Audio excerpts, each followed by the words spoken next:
Hey guys, I'm Dr. Andrew here with Chiropractic. I'm going to show you guys a quick little post-workout routine that I personally do. I have catered this to myself.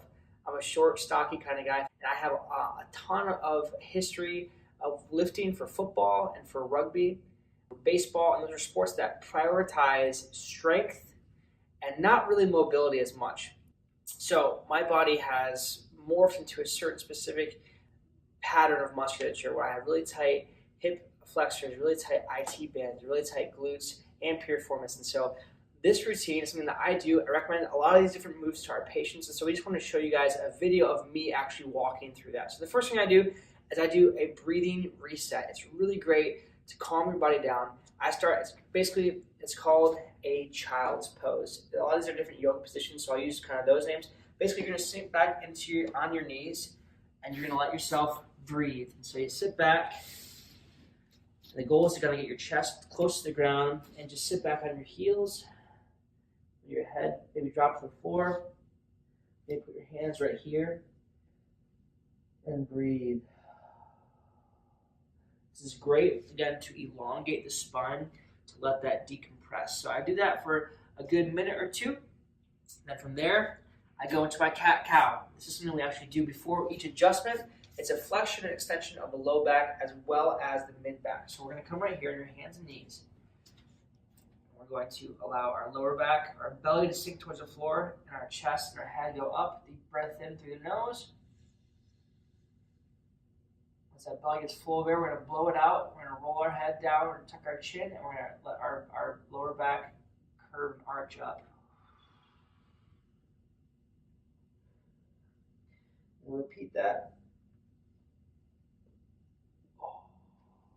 Rotate. Now again, you can see what I'm doing here.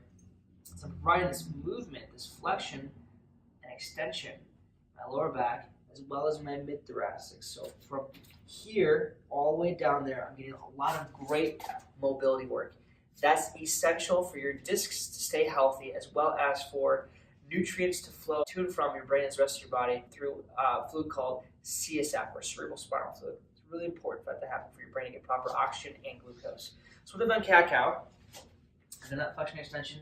Then I come back into a frog leg stretch. So it's like a modified version of that child's position. So I come right here. My knees are coming out wider than my hips. I'm sinking back into that. And I'm coming down onto my forearms. Again, you can kind of flex forward with this. You're really getting that external rotation of your hips. I've been working a lot to get this. Some of you might not be able to get down as low. If you're like my wife and you can do the splits, this is nothing. But for me, this is a really great hip opener. Again, finding different spots where I find one side maybe more tight than the other and leaning into that. You can also bring this and rotate your body right here to get a good trapezius stretch and even into your lats. This will also provide a lot of torque and rotation from and into your thoracic spine. So it's a great kind of to come in here and lean into that as you're kind of going back and forward. And do the other side. Again, we're just trying to mobilize and loosen the body. After I've done that, I go into what's called a downward dog. For people that are not yoga savvy, this is simply just going to be basically a calf stretch. But you're going to have the peak of your body be your rump. So I'm not going to look great doing this because I don't have great shoulder flexibility. But the idea is to come right here and to walk your feet so that you're stretching out your calves right there. I kind of go into a walking position. Again, you might feel it into your hamstrings as well. It's a great posterior chain stretch. Once I do that, now I come in and I start doing my unilateral or my single side stretches. So we're going to start right here. You're going to do a hip flexor stretch. You're going to come forward right here. Now, I want to come to the side so you can see what's going on. Instead of just going like this and going as far as you can, which a lot of people do, what you tend to do is you tend to open up your pelvis, and you don't necessarily want to do that. You want to keep this as neutral as you can right here, and you want to actually engage your pelvis. So we don't actually want this front knee to go further than 90. We want that to be right there at all times. So if you can't go that far, go to where it stretches right there. So if you can get further, do that. You want to do that engage, so activate your glutes right here. You're going to engage, you're going to rotate, or if you're a pure bar or a ballet aficionado, you want to tuck, you want a pelvic tuck right there. You want to engage that. That'll really cause the hip flexor to engage and stretch as well. Keep yourself as upright with your chest. I'm going to hold this no longer than 15 to 20 seconds. We don't want to overly stretch the muscle. We want to make sure that muscle is getting engaged and not stretched beyond what it needs to. So again, do it 2 or 3 times, 15 to 20 seconds each, should be good. From right there, I go into an IT band stretch where we're going to come right here. I'm going to lower my same side hand down into this position right here. This is going to stretch, again, the outer side of your thigh as well as your grim muscle. You're really elongating this. Now come right here so you can see this. I want to open this up. So I bring in this stretch right here, stretching right here and right there. And I'm opening up too. So we're gonna get that thoracic rotation. Rotate like that. Get a little deeper, get closer so your elbow is almost touching the ground. If you need to, you can rotate this foot right here to get that depth. The depth is going to allow you to have a good stretch again along the side of your iliotube and your IT band outside, as well as some of the groin muscles. I do that again 3 to 4 times, getting deeper each time as I rotate. From here, I will drop back into your classic hamstring stretch. Again, same set, working on the left side to begin with. I just sit back on my heel. If you can't do that, you can actually sit down like this, whatever's easiest for you. I like prop myself up so it helps me keep my legs straighter. You're gonna come down. It's not just about touching your toes. It's really about the angle between your chest and your knee. So you can keep your chest up and have long legs, long arms to touch that. That's fine. But if you can get your chest down, that's where you're really gonna get that stretch.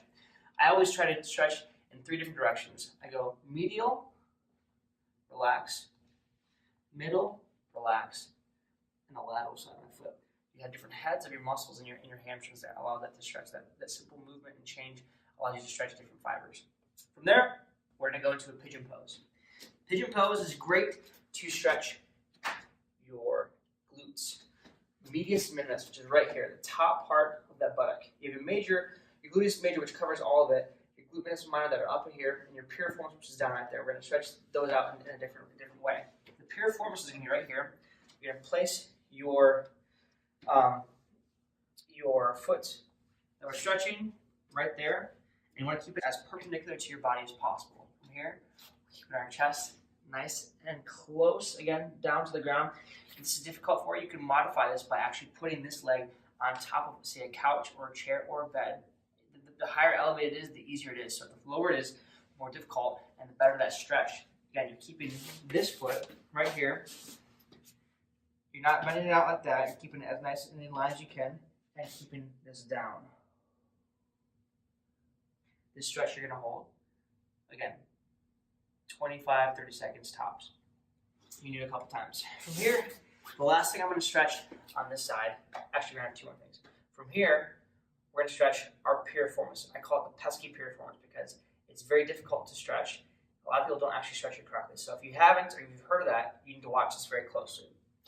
To stretch my left piriformis, I'm going to take my left leg, I'm going to cross it in front of my right knee. We're going to stack our knees like this. Okay? Now I'm going to take my opposite hand, I'm going to slide it through. So I'm going to strip this way so you can see what I'm doing. I'm going to slide this through right here. What I'm doing in this position, you should feel a stretch from your femur to the middle part of the meat of your buttock. That's right where your piriformis is at. Now your piriformis does an external rotation of your leg. So what we're here is we're actually internally rotating our leg as much as we possibly can, and I'm rotating. That's elongating the origin and insertion point of the muscle, lengthening the muscle, allowing it to stretch. Keep that shoulder, again right here, as close to the ground as possible, holding that, again, for 30 seconds. The last thing I'm going to do is I'm going to stretch my quadricep. So the left things first, we're going to keep it on the left side. You're going to put your opposite leg up. You're going to lean forward and grab your heel with the same side hand.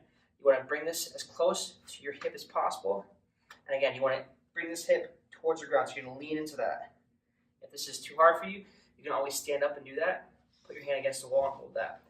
I then will repeat on the other side. It takes me about 10 to 15 minutes to get through that. I make a priority to do that at least 3 or 4 times a week. So every other day, if you can be doing this, it's a great addition to your workout. It's going to give you mobility in your lower extremity to allow your muscles to have that good balance between mobility and stability. It's a great way to keep things where they need to be and get you healing and feeling and moving better. All right. Have a great rest of your day.